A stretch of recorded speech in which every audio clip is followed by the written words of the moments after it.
Welcome back to part two. So, some more points. The Conservative Party here, we support the privatization of crown corporations that compete directly with comparable services from existing private sector institutions.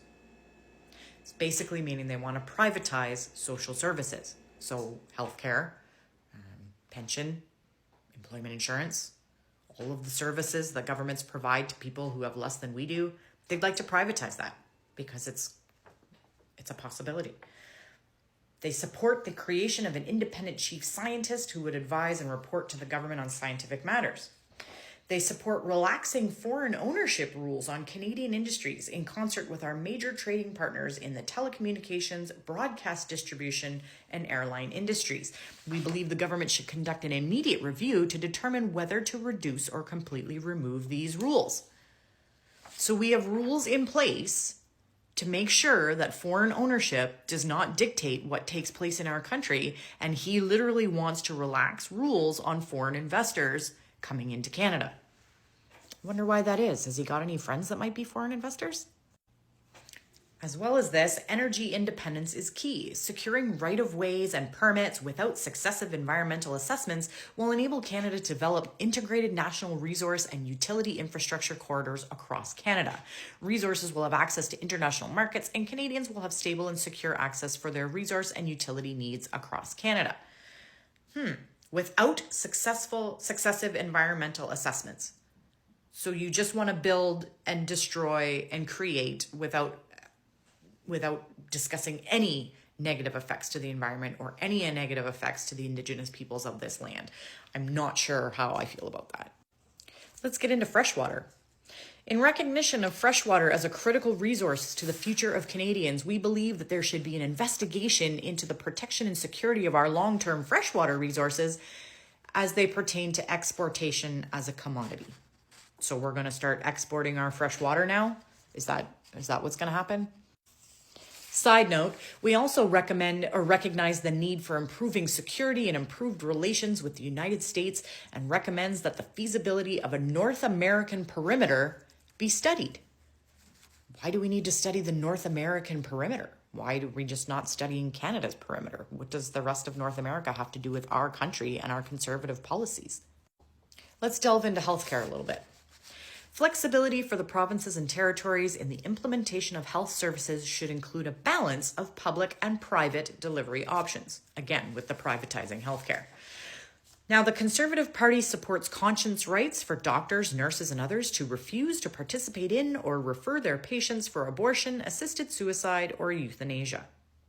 The government will work with provinces and territories and professional medical groups to develop a national palliative care strategy and adopt appropriate legislation to provide timely and equitable access across Canada to palliative care, which affirms life, regards dying as a normal process, and excludes euthanasia and assisted suicide.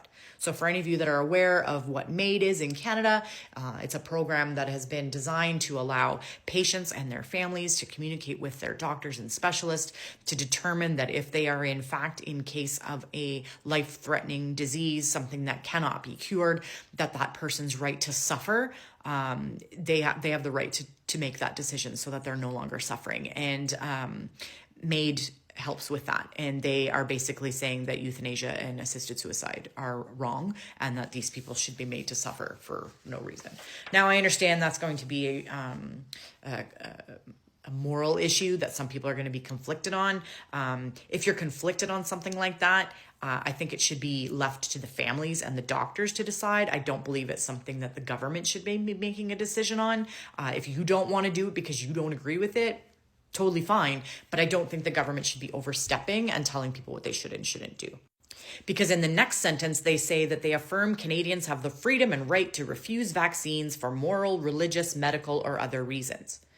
So we have vaccines mandated in this country for a reason. Things like measles, which are now on the rise in the United States, were eradicated many years ago because all children were given the MMR vaccine.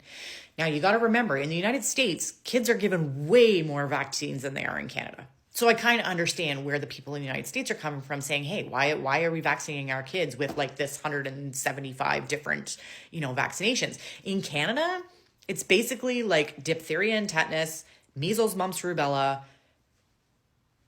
hepatitis. These are polio. These are severely damaging illnesses to people. We're not forcing you to get the flu shot. That's something you can get anytime. The COVID vaccine, I understand there was a lot of back and forth between that. I'm not going to give my personal opinion on it because it's going to be very controversial. I understand why some people didn't want to get the COVID vaccine, but I don't think, again, that the government should be stepping in with something like that. So moving forward from that, the Conservative Party recognizes the need for federal regulation in assisted human reproduction and related research.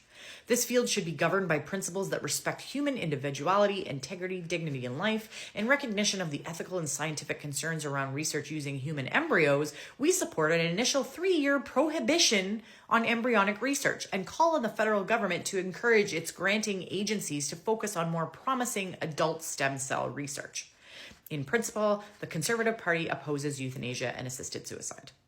So they want to stop all embryonic research for 3 years because of their beliefs. Not because science, because of their beliefs. Abortion should be explicitly excluded from Canada's maternal and child health program in countries where Canadian aid is delivered, since it's extremely divisive and often illegal. So they're basically saying if Canada goes to help another country and in that country they promote abortion, that we're supposed to just exclude it from our talking points because it might be illegal somewhere else.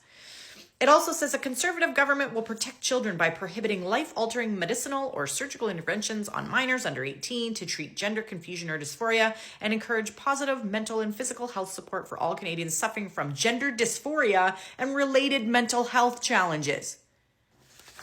Right here. The Conservative Party is basically saying if you are transgender or in the process of converting from one gender to the other, that you are a mental health problem, that you have gender dysphoria and you have a mental health problem. This is not something the government should be controlling. If a family and their doctor and their child psychologist and their child have sat down to have discussions about what is right for their child, the government should not be interfering with that. And you conservatives will sit there and argue to the death that government should not be overreaching. This is overreaching. They've also gone as far as to say the Conservative Party of Canada believes that women are entitled to the safety, dignity, and privacy of single-sex spaces. Example, prisons, shelters, locker rooms, washrooms, and the benefits of women-only categories. Example, sports, awards, grants, or scholarships. We condemn discrimination against girls through gender selection abortions. Now, I've given my opinion on things like this in the past. I'll give you a short synopsis of how I feel about it. Women aren't actually scared of trans men being in their washrooms. They're scared of cis white men being in their washrooms, pretending to be trans men. So instead of actually dealing with the issue of men coming after women in women's washrooms, we're going to blame the trans people. What about housing? What are the Conservatives going to do for housing? We believe the government should work with the provinces and municipalities to develop framework agreements that help low-income city dwellers access affordable housing through the use of tax incentives for private sector builders. The government should create an environment that encourages private sector investment to increase broadband infrastructure, especially in rural and remote areas of Canada. Right. So you want the private sector to take care of all the infrastructure in rural and remote areas of Canada to make a monopoly in those areas. Good grief, there's a lot in this document. Stay tuned for part 3.